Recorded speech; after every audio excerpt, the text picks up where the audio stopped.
Hey, welcome back to the Disney Plus Rainy Challenge. Today we have The Empire Strikes Back, Star Wars Episode 5. It was just Empire Strikes Back when I saw it as a kid. Yes. By the way, that was the Empire was like my first movie ever that I was allowed to see twice in the theater. This is, of course, back before you could get everything on VHS. You couldn't even rent it at that point. You had to wait till it came on to network TV. My phone is slipping. Okay. It had to, honestly, yeah, it had to, you just didn't have the opportunity to just see it however, whenever you like you do on Disney Plus. Back in 1980, you went to see it, and then you were done. People, I mean, when you're a kid, you don't really get a choice. And I lived in a small town that literally had maybe 3 theaters, and that's a total of 5 screens. And one of them was a porno theater, I think, at that point. Because Star Wars, the original film, had gone, and what do you do to follow that? You can't really sell tickets like crazy unless there's nudity and sex or Star Wars. So, yeah, it came back to a normal, regular movie theater since. But I remember seeing it, God, yeah, twice. That was a big deal. I mean, the idea of like, oh, you already saw that, why would you go see it again, was apparent logic. And it's so expensive at like $2, $3 a screening. So, and it was also the first time I went without parents. I just went with a friend of mine. So that was kind of also kind of cool. Having your mom just drop you off and then pick you up later. This is 1980, and I was quite young. I will not say how old I was, because I'm vain. Anyway, back to the movie. I could probably talk for hours and hours on this, but I'm not going to. I mean, I've spent decades talking about this film, and it's pretty much formed my life.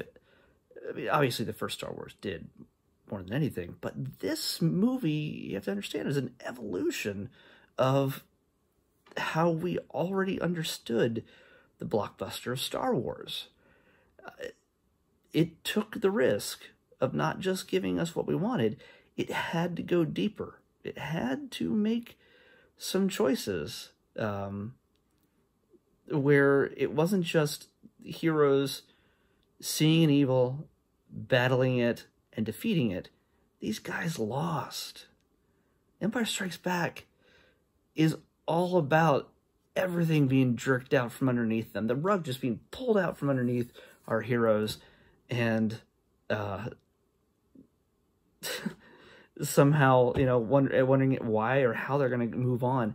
I can't really spoil this for anybody because the movie's 40 years old. We're maybe a little less than 3 months away from the actual 40th anniversary of The Empire Strikes Back, which came out on June 20th, 1980. Now, yeah, it appeared before that in advanced screenings and things like that. Before that, I even have an original ticket, like a souvenir screening invitation ticket.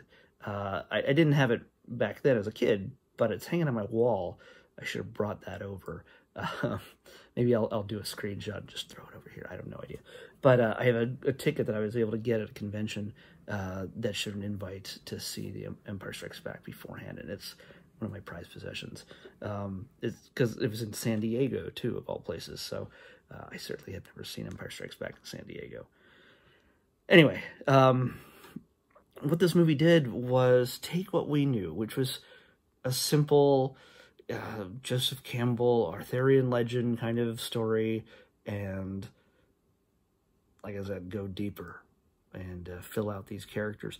We had, it's a lot of world building. There's no more planets, more creatures, more, I mean, like I said, from the beginning, the good guys are getting their butt kicked when it comes to the invasion of Hoth, to eventually then Luke losing his hand and then getting news that Darth Vader's his dad, to Han Solo being, you know, frozen in carbonite and taken away to Jabba. That's not how you end a movie with kind of any finality, you're like, I have to come back and see what happens. At this point, though, when they made the original Star Wars, there was no guarantee there was ever going to be sequels.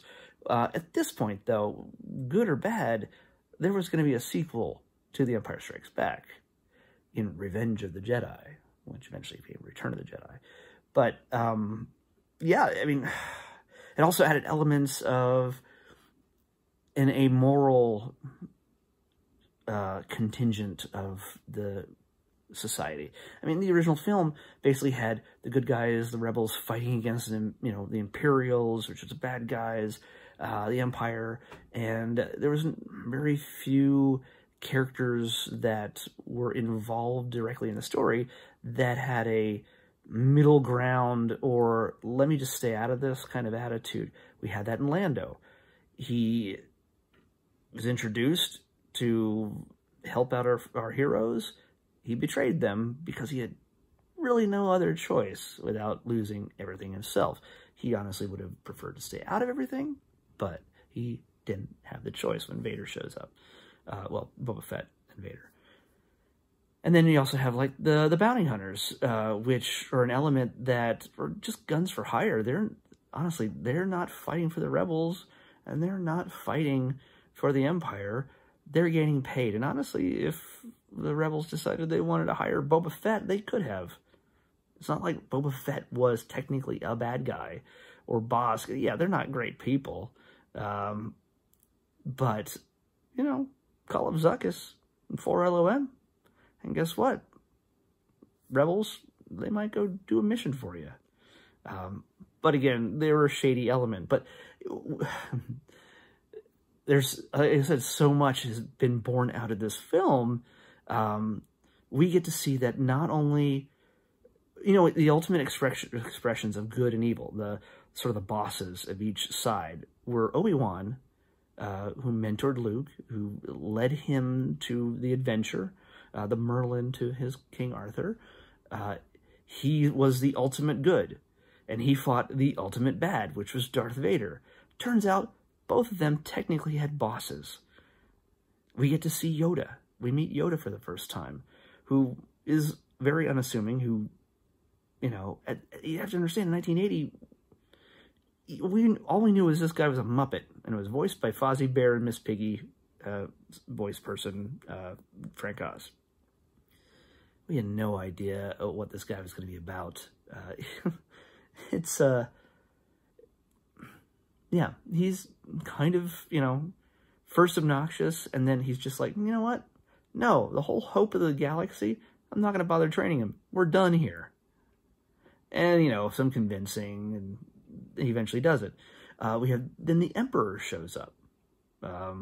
Special editionized version is a little bit better than the original in the way he looks. But we realize that Darth Vader answers to somebody. I mean, sure, Grand Moff Tarkin was in the original film, but they sort of had a somewhat equal level of alliance. They kind of served different purposes. Sure, Vader sort of answered to Grand Moff Tarkin, but for the most part, he could have just done whatever the hell he wanted. But the Emperor, he bows to this guy. He kneels to this guy. And we realize there's higher stakes in this, higher than we realize. And they have never, at least until this point, never come in contact with our heroes. Well, Yoda eventually meets Luke meets Yoda.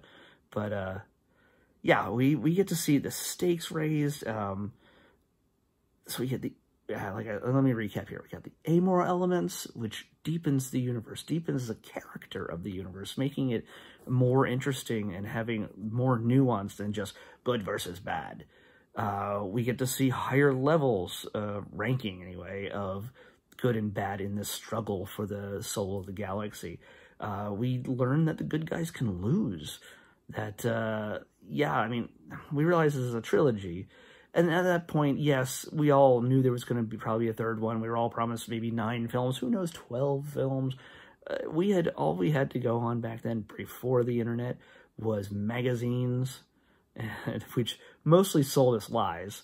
They just wrote up whatever they wanted. I still have some of those magazines. They just wrote up whatever they wanted, and yeah, it didn't matter because it sold magazines, because we wanted to eat that crap up. So let's see, what else we had? What else do we have? I had to write notes because, again, either I could talk 1 minute on this thing or 900 hours on Empire Strikes Back. Let me see, what I had to whittle this down on my thoughts on this, because, again, what part of Empire Strikes Back hasn't been talked to death? Especially on message boards and everything else.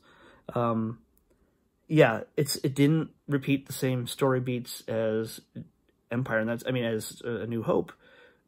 Jedi would do that eventually because of the Death Stars and stuff, which was great because this had to be a second act kind of story. It's in any story structure, the 3-act structure, second act is where the good guys kind of hit a wall and get their butts kicked, and then they have to rise again in the 3rd act, which is what happens in Jedi. Excuse me. And then, one of the greater things that we realize about this movie is that it sold us on lightsabers. Yes, we had Luke swinging the lightsaber around the first time we ever saw one. We saw Obi-Wan chop Ponda Baba, Walrus Man's arm off in the cantina when he was threatening Luke. That was cool. We saw that. And then we saw 2 old guys smacking their laser sticks around at the end of A New Hope on the Death Star. And then Obi-Wan getting chopped in half or disappearing as the blade struck. And yes, that was exciting for 1977. We were blown away by that. I have to understand, if you're younger than this and you weren't there at that time, I'm not saying that you can't find that same kind of excitement from seeing it on a VHS or a Blu-ray or even Disney Plus for the first time seeing that kind of stuff. It can be pretty freaking amazing. But we're used, later generations were used to seeing grand spectacles and battles and things that we couldn't even have a guess we'd come close to in that era. So lightsabers, everything were kind of cool, but the lightsaber battle in this one, between Luke and Darth Vader, and Luke completely outclassed, not realizing, of course, Darth Vader, how he even got any hits in on Darth Vader is astounding. I think Darth Vader just sort of let his guard down and just was playing with him the whole time. You know he was. Darth Vader could have ended that fight in 3 seconds. But knowing that he's his dad, he took it easy on him. That was the first hint that he might have good, or at least have more selfish interests than what the Emperor wants. So yeah, we had all that. We had the battle itself is epic in a sense, where, you know, the big lightsaber battle in Return of the Jedi takes place in one room on the Death Star. This one takes place through Cloud City, and it's a floating city in the sky, but for the most part, it's a number of series of different rooms, and it's like a dungeon. It's like a dark glass and metal dungeon, something that we sort of take for granted, but there's so many, like, elements to the background and how things look that you realize that Luke is just being chased through a dungeon and is just trying to find a way out. It's got a little D&D vibe there. So yeah, it's and Darth Vader is certainly the monster, the dragon that he has to slay, and that dragon does not get slayed at all. The hero gets trounced. So we got, let's see. Oh, we also had so many more Force abilities open up here. Yeah, Obi-Wan did speak to Luke when he was, doing the trench run, and, use the Force, Luke. But Luke speaking to Leia, calling out, sensing, just sensing different people. Vader was letting on that he knew a whole lot more than what he did, and they were hunting down Luke. So he was definitely connected with Luke in a way that we didn't understand yet. We get to see Yoda teaching so many things beyond just lifting rocks and stuff, and that the idea of size and weight have no meaning when it comes to using the Force. it opens up a whole new can of worms to see, you know, because, again, we only knew what Obi-Wan told us in A New Hope. Yoda and Darth Vader with the Emperor, the conversations they have, elevate our understanding of what the Force is and what it does. It's kind of the foundation for so much. And you think about, this movie is the foundation for the most popular element of Star Wars that we have today, The Mandalorian. It's the first introduction of Boba Fett. Even though, yes, it's a Mandalorian armor and he's not a Mandalorian, blah, blah, blah. But it's still, that aesthetic is there. That, you know, gunslinger for hire kind of thing. That's there.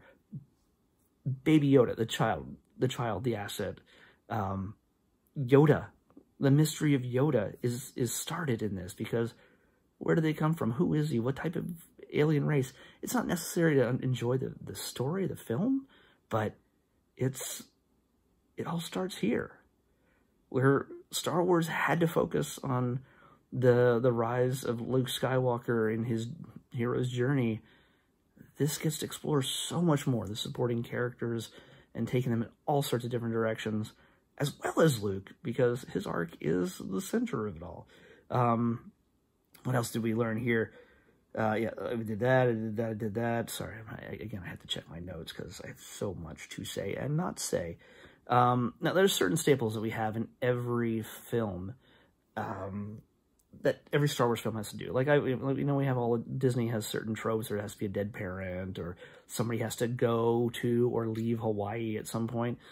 In this case, Star Wars has certain things. We always have to have a lightsaber battle. Just the way it is. Star Wars movie comes, part of the saga, there has to be a lightsaber battle. We know that. There has to be a chase, a high-speed chase through, you know, Jedi had the Endor moon, the woods. We have a big chase in original Star Wars. Why am I blanking on it? It's the Death Star trench run. And Empire Strikes Back, it's the big battle of Hoth, and also the asteroid battle, and, you know, the chase through the asteroids. So yeah, we have all those things. We have we also have a creature showcase, in a sense, with the cantina in A New Hope, and then we have Return of the Jedi, Jabba's palace. And then I was thinking, wait, do we have that in Empire Strikes Back? And I was drawing a blank for a minute. I'm like, I'm watching this. Where is the big creature showcase moment?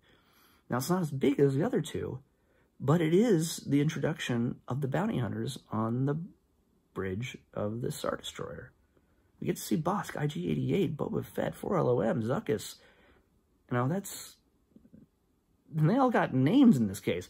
All the creatures in the cantina in Jabba's palace, yes, eventually got names via toys and things like that, and creating this whole world, fleshing out this world. But yeah, you know, they really didn't have names.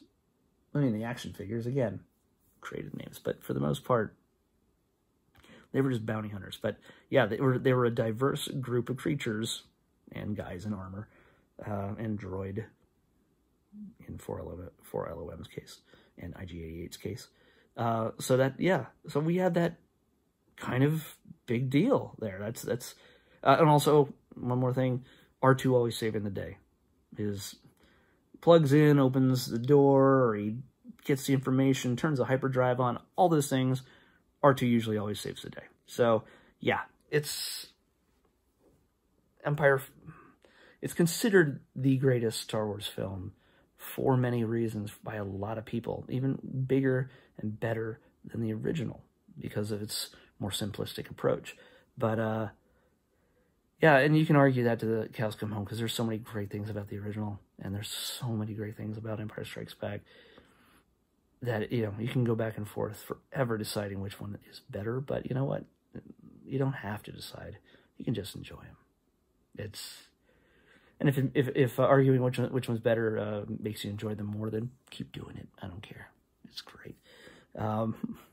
One thing I do want to recommend to people, if you haven't done it yet, and maybe you're not really into comics or anything else, but if you want to really flesh out some adventure, and maybe, you know, there's a lot of novels, obviously, too, but I do read the Star Wars comics from Marvel, and they are all canon.